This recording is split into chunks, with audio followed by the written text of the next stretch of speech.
मित्रांनो, शालिनी भक्तिसागरमध्ये तुमचे मनपूर्वक स्वागत आहे। तर मित्रांनो, आज आपण या व्हिडिओच्या माध्यमाने ऐकणार आहोत श्रीमद भागवत पुराण रहस्य। तर कोणी चॅनलला नवीन आलं असेल तर लाल बटनवर सबस्क्राइब करा, ऑलवर क्लिक करा आणि जास्तीत जास्त जणांना शेअर करा। कुठून कोणत्या गावात तुम्ही माझा हा व्हिडिओ ऐकत आहोत आपल्या गावाची कमेंट्स करायला विसरू नका। श्री गणेशाय नमो नमः। वक्रतुंड महाकाय सूर्यकोटी समप्रभ निर्विघ्नं कुरु मे देव सर्व कार्येषु सर्वदा। ओम सरस्वते नमः। ओम कुलदेवताय नमः। ओम गुरुदेवतोभ्यो नमः। शांताकारं भुजगशयनं पद्मनाभं सुरेशं विश्वाधारं गगनसदृशं मेघवर्णं शुभांगं लक्ष्मीकान्तं कमलनयनं योगिर्भ्यानज्ञं वंदे विष्णु सर्वलोकैकनाथं निवासरं। श्री श्रीनिवास की जय, कोल्हापुर महालक्ष्मी माता की जय, पद्मावती महालक्ष्मी माता की जय। कृष्णाय वासुदेवाय हरये परमात्मने प्रणत क्लेशनाशाय गोविंदाय नमो नमः। गोविंदाय नमो नमः। मागच्या व्हिडिओमध्ये आपण जड भारताची जी कथा होती तर ती ऐकली।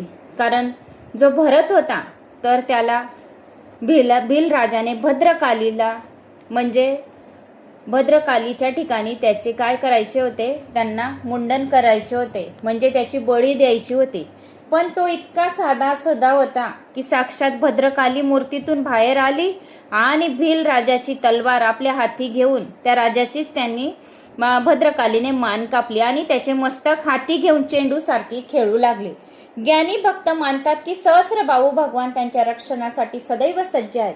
दोन हातांचा माणूस काय रक्षण करेल। ज्ञानी भक्त मातेला अतिशय प्रिय असतात। ज्ञानी पुरुष आपले मन भगवंतापासून एक क्षण सुद्धा दूर होऊ देत नाही, असे आपण मागच्या व्हिडिओमध्ये ऐकले। आता पुढचा भाग। त्याच वेळी सिंधू राजाचा रहुगण कपिल मुनीकडे ज्ञान प्राप्तीसाठी चालला होता। अध्यात्मक विद्या प्राप्त करण्यास तो मुनीकडे पालखीत बसून चालला होता। पालखी वाहून नेणाऱ्या 4 माणसांपैकी एक वाहक पळून गेला। तेव्हा राजाने आज्ञा दिली की कोणी भेटेल त्याला पकडून आणा। वैष्णव जन तर भगवद्गीतेनुसार जगत असतात, भगवंतानुसारच इच्छानुसार जगत असतात। ज्ञानी प्रारब्ध कर्माचा क्षय होण्यासाठी जगत असतात। ज्ञानी प्रारब्धाकडे अनिच्छेने पाहत असतात, तर वैष्णव प्रारब्धाकडे ईश्वरेच्छेने पाहत असतात। साधकांसाठी स्पष्ट नियम ठेवला की चालताना 4 हातापलीकडे दृष्टी जाऊ देऊ नये। दृष्टी चंचल झाली तर मन सुद्धा चंचल होते। राजसेवकांना जड भरत दिसला, त्यांनी त्याला पालखी उचलण्यास आणले। त्यांना वाटले की हा भला धट्टाकट्टा आहे, पालखीच्या चांगल्या कामास येईल। त्यांनी पालखी उचलली। आजपर्यंत जो अनेकदा स्वयं पालखीत बसत आला तोच आज आपल्या खांद्यावर पालखी वाहून नेत आहे। हेच त्याच्या प्रारब्धाचे होते। प्रारब्ध तर भोगावेच लागतात। शेवटचा जन्म असून पालखी उचलावी लागली। जड भरत खाली पाहत चालले होते की न जाणो आपल्या पायाने एखादी हत्या न व्हावी। त्याने तर प्रत्येक जीवाठाई भगवंताचे दर्शन घडत होते।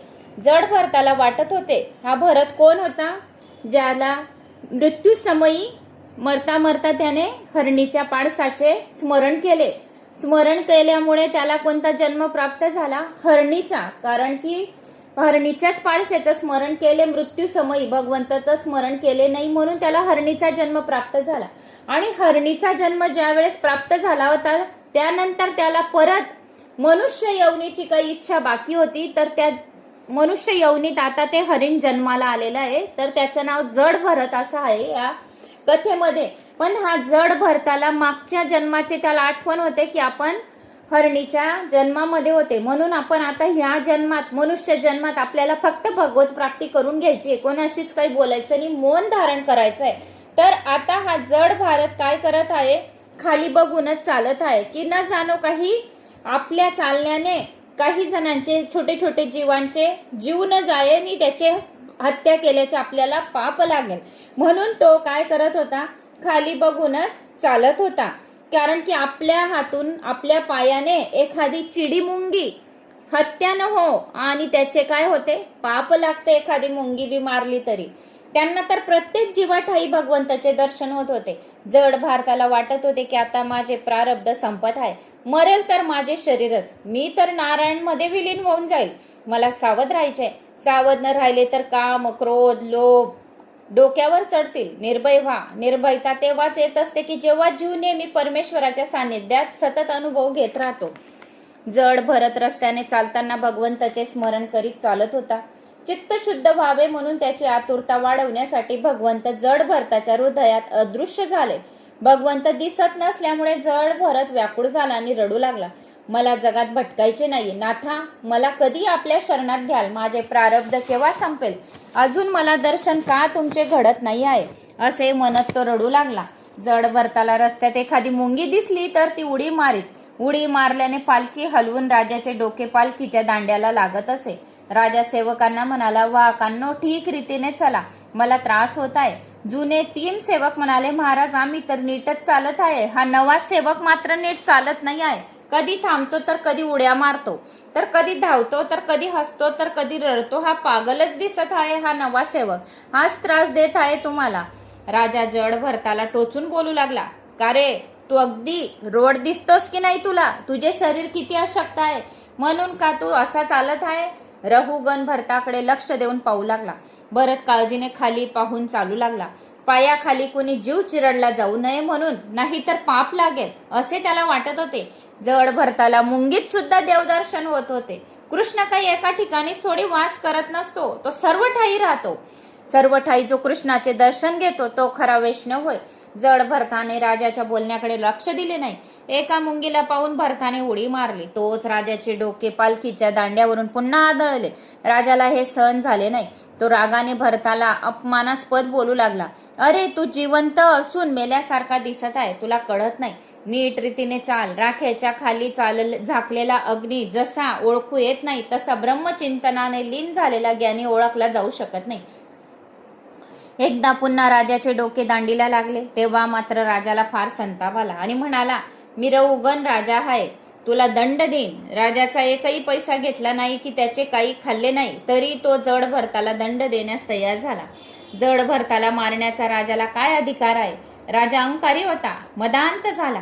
काहीही बोलण्याची जड भरताची इच्छा नव्हती. त्याला वाटले की शरीर पुष्ट आहे, रोडपणा शरीराचा धर्म आहे. आत्मा तर लठ्ठ नसतो ना. रोड हा राजा माझ्या शरीराबद्दल बोलत आहे म्हणून त्याच्याशी बोलण्यात काही हरकत नाही. मी मौनच धारण करेन.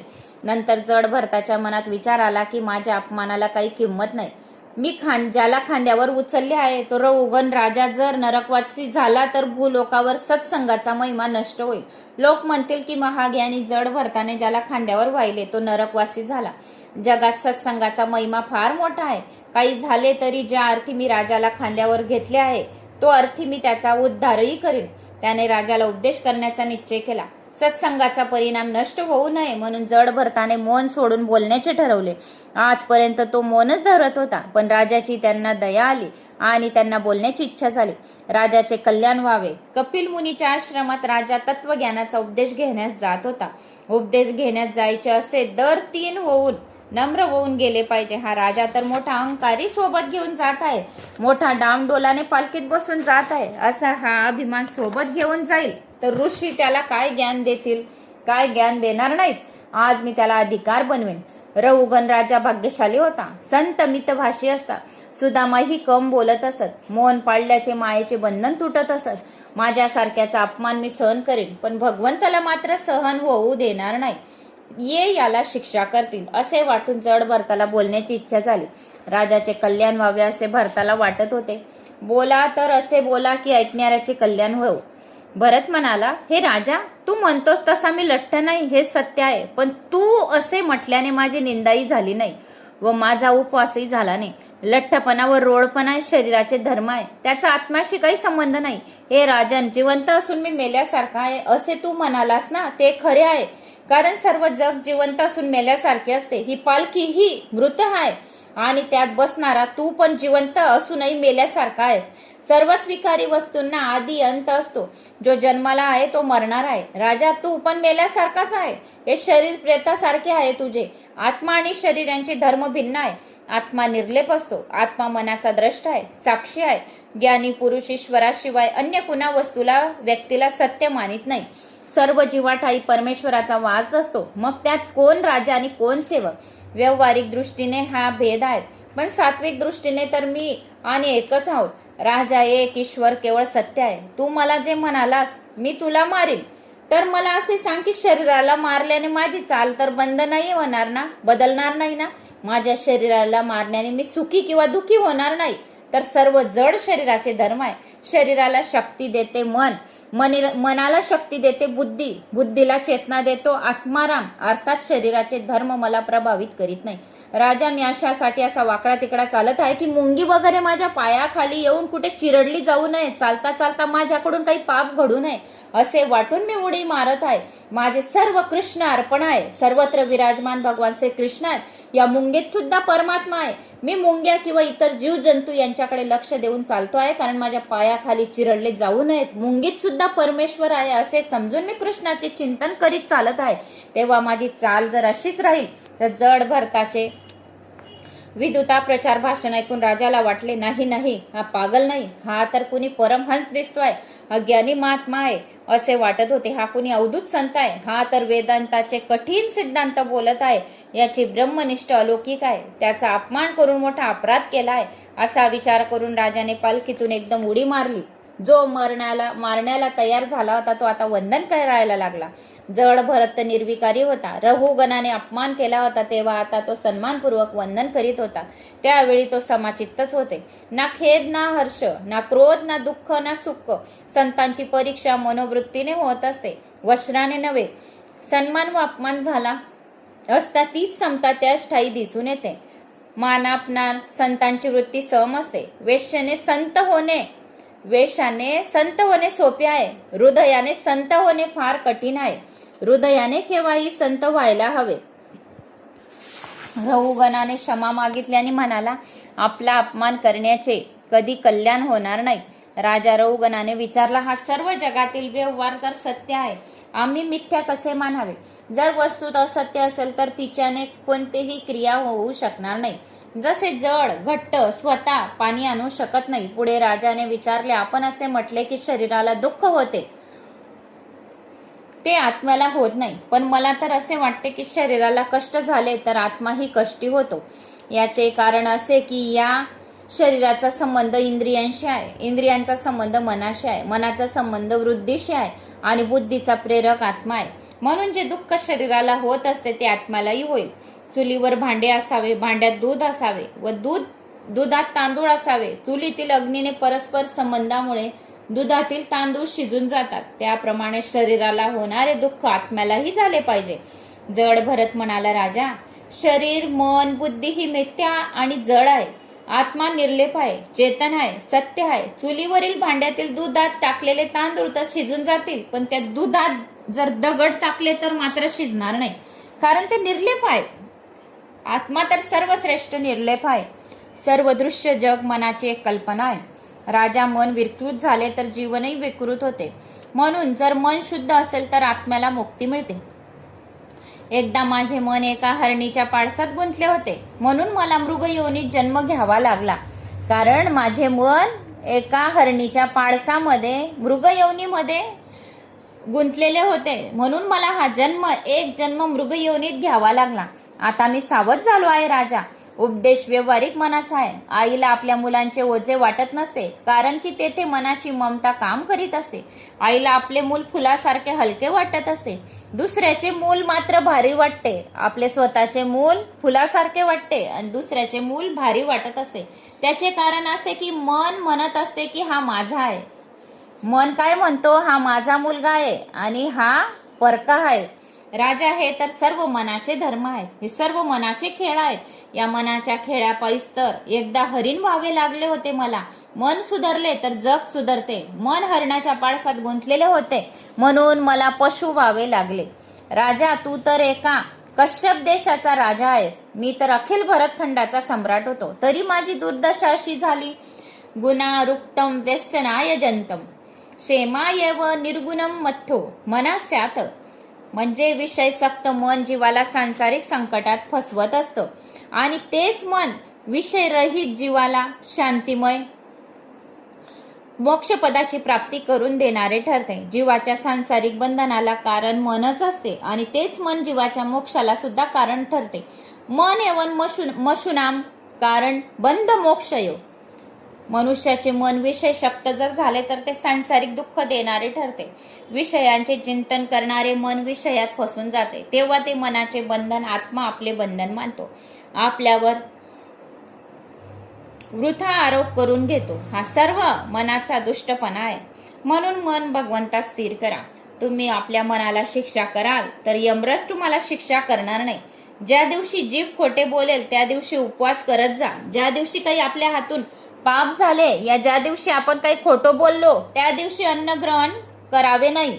म्हणजे आपल्या झालेल्या पापांचा आपल्याला नाश व्हायला मदत होते. म्हणून ज्या दिवशी जर तुम्ही खोटे बोलला त्या दिवशी जेवण करायचे नाही, उपवास करायचा, अन्नाचा कण घ्यायचा नाही. आपल्या हातून काही पाप झाली छोटी मोठी त्या दिवशी सुद्धा अन्न ग्रहण करू नये. म्हणजे त्या झालेल्या पापांचा हातच्या साथ नाश करावा. ज्या दिवशी आपल्या हातून एखादे पाप घडेल त्या दिवशी अधिक जप करा. भरत म्हणतात, राजा तू मला विचारतोस की तू कोण आहेस, परंतु तूच तुला विचार की तू कोण आहेस.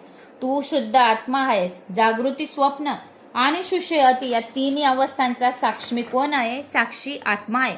राजा, ज्ञानी जग सत्य मानित नाही, तर जग मनाची कल्पना आहे असे मानतात. जग हे एक स्वप्नासारखे आहे. ज्याप्रमाणे स्वप्न खोटे असून माणसाला रडवते, त्याप्रमाणे हे मिथ्या जगही माणसाला जीवाला रडवते. समजा एक माणूस झोपला आहे. तो स्वप्नामध्ये पाहत आहे की एक भयंकर वाघ त्याच्यावर झडप घालीत आहे. त्यावेळी तो माणूस भयभीत होऊन जातो आणि वाघ मला खाणार म्हणून ओरडू लागतो आणि रडू लागतो. त्याची झोप उडून जाते आणि तो काय होतो? जागा होतो. जागा झाल्यावर त्याच्या लक्षात येते की झालेला प्रकार तर एक स्वप्न होते. आपण स्वप्नातल्या खोट्या वाघाला भ्यालो होतो. स्वप्न खोटे आहे हे माणसाला केव्हा कळते? जेव्हा तो जागा होत असतो तेव्हा. कोणती व्यक्ती जागी आहे असे समजावे? ज्या व्यक्तीचे मन विषयापासून हटले आहे, परावृत्त झाले आहे, तीच व्यक्ती फक्त जागी आहे. तिला फक्त वाटत आहे की भागवत पुराण आपण ऐकावं, तीच व्यक्ती फक्त जागी आहे. म्हणून तुलसीदासजीने काय म्हटलं आहे? जानिये तब ही जीव जग जागा, जब सब विषय विलास विरागा. राजा, म्हणूनच तर मी म्हणतो की सर्व मनाचे खेळ आहे. मन शुद्ध करण्यासाठी संतांचा संगम करावा लागतो. ओम नमो भगवते वासुदेवाय नमः या मंत्राचा जप करावा लागतो. महापुरुषांच्या सेवेने ब्रह्माची प्राप्ती होत असे. महतपाद रजोभिषकम. राजा, सत्संगाशिवाय ज्ञान प्राप्त होत नसते. आपल्या स्वरूपाचे परिपूर्ण ज्ञान एक सत्य वस्तू आहे, एक ब्रह्म सत्य वस्तू आहे. ब्रह्म सत्य स्वरूप भेदरहित परिपूर्ण आत्मरूप आहे. ज्ञाते त्याचा वासुदेव, कृष्ण इत्यादींनी नावांनी उल्लेख करतात. अन्यथा जग तर मिथ्या आहे. भरताने प्रथम राजर्षीला दिव्य तत्वज्ञानाचा उपदेश केला आणि मग भवाटवीचे वर्णन केले. आत्म्याचे विवेक रूपी धन एक इंद्रिय लुटून नेते. कुणी संत मिळाला तर भवारण्यातून जीवाला बाहेर काढतो. संसारूपी अरण्यात एकटे कधी फिरू नका. कुण्या संताचा, साधूंचा, सद्गुरूंचा आश्रय घ्याल तर भवारण्यातून सुखरूप बाहेर पडू शकाल. मायेच्या कारणाने हा जीव सुखाच्या आशेत या संसारात भटकत असतो, परंतु त्याला खरे सुख मिळत नाही. ज्या जीवाची बुद्धी बेसावत आणि अपात्र असते त्याला 6 लुटेरी इंद्रिय लुटून नेत असतात. त्यांचे धर्मरूपी धन लुटले जात असते. मेंढ्यांच्या भल्या मोठ्या कळपातून शिरजोर लांडगा ज्याप्रमाणे मेंढीला ओढून घेऊन जातो, त्याप्रमाणे जीव संघातून प्रमादी माणसाला श्री संतानरूपी लांडगे ओढून घेऊन जात असतात. या संसारूपी वनवेली व जाळण यांनी भरलेले आहे. काम्य कर्मरूपी मच्छरांनी हा जनु समुदाय त्रस्त होत असतो. या संसारण्यात जीव गंधर्व नगरी पाहत असतो, म्हणजे मिथ्या देही कांना सत्य मानित असतील. याचप्रमाणे सुवर्णरूपी पिशाच त्याच्या मागे लागलेले असतात. अनेक वेळा रजोगुणी रूपी धुळीने दुष्ट मलिन झाल्यामुळे आणि स्त्रीरूपी वाळवंटीच्या धुळीत दुष्टी दुर्गंध झाल्याने जीव भ्रमित होऊन संसारात भटकत असतो. तो दिशा होऊन देवांना जाणू शकत नाही. तो जनसमुदाय भुकेने व्याकुळ झाला असता अधार्मिक मनुष्यरूपी अपवित्र वृक्षांचा आश्रय घेतो. जेव्हा त्याला तहान लागते तेव्हा तो निर्थक विषयरूपी मृगजळाच्या मागे धावत असतो. अनेक वेळा तर तो दुःखीदायी मार्गरूप निर्जला नदीकडे सुद्धा धाव घेत असतो. यदा केदा जर त्याला पाणी गवसलेस तर वनातील यक्ष म्हणजेच राजा त्याच प्राण म्हणजेच धन हरण करून घेतो. चालता चालता त्याचे पाय काट्याकुट्यांनी बोचरे होऊन जातात. अर्थात त्याला अनेक संकटाशी सामना करावा लागतो. या संघाच्या मनुष्यांना कधी कधी निद्रारूपी सर्प दंश करीत असतो, म्हणून तो प्रेतासारखा निश्चेष्ट असतो. कधी कधी त्यांना दुर्जन रूपी हिंस पशु खाऊन टाकतात, तर कधी ते आंधळे म्हणजे विवेक भ्रष्ट होऊन कोरड्या विहिरीत अर्थात अज्ञानरूपी अंधकारात पडून जाऊन दुःखी होतात. याशिवाय हा जनसंघ या जंगलात कोमल स्त्रीरूपी वेलीचा आसरा घेत असतो. मधुर मधुर शब्द उच्चारणाऱ्या पशु पक्षाप्रमाणे त्याच्या मांडीवर बोबडे बोल बोलणारे ताना मुलींची तो इच्छा धरीत असतो. एत देव ही देवा गायंती अहो अमिषा किमकारी शोभन प्रसन्न यशसा स्विदित स्वयं हरी ऐर्जन्म लब्ध नुषु भारताजिरे मुकुंद सैव पायिकम सुप्रिया हिना. मनुष्य सर्व पुरुषार्थांचे साधन आहे असे म्हणून या भारतवर्षात जन्मलेल्या माणसांचा महिमा देवगण याप्रमाणे गातात. अहो या भारतवर्षातील माणसांनी कोणते पुण्य केले आहे. श्रीहरी स्वतः त्यांच्यावर प्रसन्न होऊन श्रीहरीची सेवा करण्यास योग्य असा मनुष्य जन्म त्यांना भारतात मिळाला आहे. हा मनुष्य जन्म श्रीहरीची सेवा करण्यास योग्य आहे म्हणून आम्ही मनुष्य जन्माची इच्छा बाळगतो. या सौभाग्याचे आम्ही सदैव इच्छुक आहे. यानंतर येथे भौलौकिक वर्णन या खंडात पृथ्वीच्या 7 खंडाचे वर्णन केले गेले आहे. सप्तद्वीप 7 समुद्र यांचे वर्णन यात केले गेले आहे. भरतखंडाचे स्वामी आहेत नारायण. भरतखंड कर्मभूमी आहे. अन्य खंड भोगभूमी आहे. भरतखंडात जन्म घेण्याची इच्छा तर देवांना होते. भागवतात शरीराची निंदाही केली गेली आहे. ही स्तुती केली गेली आहे की या शरीराने भगवत सेवा मुकुंद सेवा होऊ शकते. या स्कंदात सप्त पाताळाचेही प्रतिपादन वर्णन केले गेले आहे. या पाताळाच्या खाली आहे शेष नारायण. राजाने विचारले नरक लोक कुठे आहे. शुक्राचार्य म्हणतात हे राजन हा नरक लोक दक्षिण दिशेकडे आहे. नरक अनेक प्रकारचे आहेत. जितकी पापे म्हणतात ना तितके नरक लोक आहेत आणि नरक पण आहेत. आपण कोणत्या पापामुळे कोणत्या नरकात जाऊ लागते याचे क्रमबद्ध वर्णन या स्कंदात आले आहे. याप्रमाणे हजारो नरक आणि हजारो यमलोक आहेत असे सांगून स्कंद आपला पंचम समाप्त झालेला आहे. तर मित्रांनो आज आपला पंचम स्कंद समाप्त झाला. हरे राम राम राम हरे हरे हरे कृष्णा कृष्णा कृष्णा हरे हरे. तरी पण आपले भागवत पुराण छान झाले. आता आपला 35-36वा भाग असेल शायद हा. तरी पण आपले रोज आपण कंटिन्यू अधिक मासापासून भागवत पुराण लावलेलं आहे. तर आपलं 6व्या स्कंदावर आलेलो आहे आणि 6 स्कंद बाकी राहतील. म्हणजे एकूण 12 स्कंद आहे. म्हणजे अर्ध स्कंद आपलं छान झालं. कारण कुणाचं ऐकण्यापेक्षा टाळ टेली निंदा नासलती करण्यापेक्षा जर आपण हे पुराणांचं श्रवण केलं 10 मिनिटं 15 मिनिटं 20 मिनिटं ऐकले तर आपल्याला हे सर्व पापांपासून मुक्तीच मिळेल. दुसऱ्यांचं कोणाचं जर आपण चावळत बसले या काहीतरी दुसरंच बघत राहिले विनाकारणचं तर ते आपल्याला पापांपासून मुक्ती मिळणार नाही. आपल्याला मुक्ती मिळवेल तर फक्त भागवत पुराण आणि 18 पुराणांचं श्रवण केलेलेच आपल्याला मुक्ती मिळेल. कारण आपण भरपूर काही या पुराणांमध्ये निघत आहे तर नक्कीच काही तुम्हाला थोडंसं तरी ज्ञान प्राप्त झालं असेल असं मला वाटतं. कारण आपण ज्यावेळेस पूजा पाठ करतो या काहीतरी कोणती तरी कामे करतो तर आपल्याला पुराणांची आठवण येऊनच जाते एवढं तर मला वाटतच असेल. मला जर येते वारंवार काही जर शब्दांची आठवण तर तुम्हाला पण येतच असेल. कारण वाचणाऱ्यापेक्षा ऐकणारा सर्वात श्रेष्ठ असतो. तर मित्रांनो अजून आपले 6 स्कंद बाकी आहेत. तर नक्की शालिनी भक्ती सागरवर बनून राहा आणि आपल्या रिश्तेदारांमध्ये व्हॉट्सअप ग्रुपमध्ये शेअर करा. किती छान छान उदाहरणं येत आहेत याच्यामध्ये.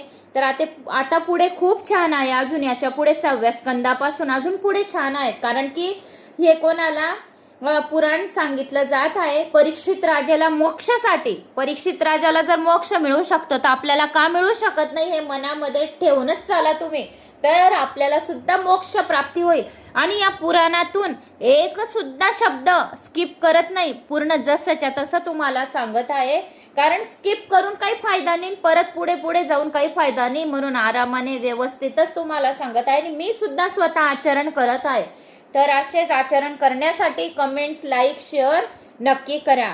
आणि कमेंट्स बॉक्समध्ये ओम नमो भगवते वासुदेवाय नमः आपल्या गावाची कमेंट्स भरपूर तुमच्या गावांच्या पण कमेंट्स येतात. तर असाच माझा आत्मविश्वास वाढवत राहा. जय श्री महाकाल. ओम नमो भगवते वासुदेवाय नमः.